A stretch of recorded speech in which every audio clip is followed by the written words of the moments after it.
مالک کائنات قرآن اعلان فرما رہے ہیں، فرمایا فَانْكِحُوا مَا طَابَ لَكُم مِّنَ النِّسَاءِ مَثْنَىٰ وَثُلَاثَ وَرُبَاعَ۔ اللہ ذو الجلال والاکرام دا قرآن اعلان فرما رہے ہیں، فرمایا میرے محبوب پیغمبر جناب محمد الرسول اللہ صلی اللہ علیہ وسلم سونیو اپنے پیغمبر نو میری یہ بات دس دیو، اللہ جی کی بات ہے۔ فرمایا نبی پاک علیہ السلام نے فرمایا اپنی زبان نبوت و الفاظ ادا فرمائے، فرمایا وَتَزَوَّجُوا الْوُلُودَ۔ اللہ اکبر، حدیث پاک دا مفہوم کی ہے، فرمایا ایسیاں عورتاں نال شادی کرو جڑیاں عورتاں بچے زیادہ جنم دے دیا ہون۔ اللہ اکبر، ایسی جگہ تے نکاح ہونا چاہیے، لیکن اسی کی کرنے، اسی اوتھے نکاح کرنے جڑے جناب دو صرف بہن برا ہون، صرف جناب دو ہون۔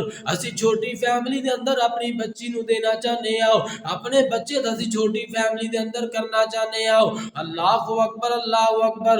حضرات نبی پاک علیہ السلام نے فرمایا نا کہ ایسی جگہ تے شادی کرو جتے جناب ایسیاں عورتاں نال شادی کرو جڑیاں عورتاں جناب زیادہ بچے جنم دین والیاں ہون۔ اللہ اکبر، پتہ کیویں لگے گا کہ عورتاں بچے زیادہ کیویں جنم دین گیا؟ علماء نے اس بات کی تحقیق کی ہے، یہ تفسیر بیان کی، تشریح بیان کی ہے کہ جس خاندان دے جتے تساں رشتہ کرنا ہے وہ دے بہن بھرا ویکھو اگر زیادہ نے تے امید کی جا سکتی ہے کل نو اے بچے بھی زیادہ جنم دے گی تے جناب اسی بچیاں نو پیدا ہون تو پہلے ہی جناب اسی جناب انہوں ختم کرن دی کوشش کرنے اللہ اکبر کبیرہ۔ حضرات ایسیاں عورتوں نال شادی کی جائے جڑے آپس دے اندر بہن بھرا زیادہ ہون، پھر آقا علیہ السلام دی حدیث تے عمل ہو سکتا ہے۔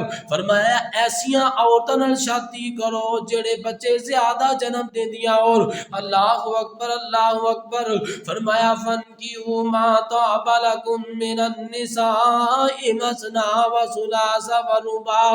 فرمایا تسی شادی کرو ایک دن نال بھی کر سکتے ہو، دو دن نال بھی کرو، تین بھی شادیاں کر سکتے ہو تے چار بھی شادیاں کر سکتے ہو۔ اللہ اکبر کبیرہ۔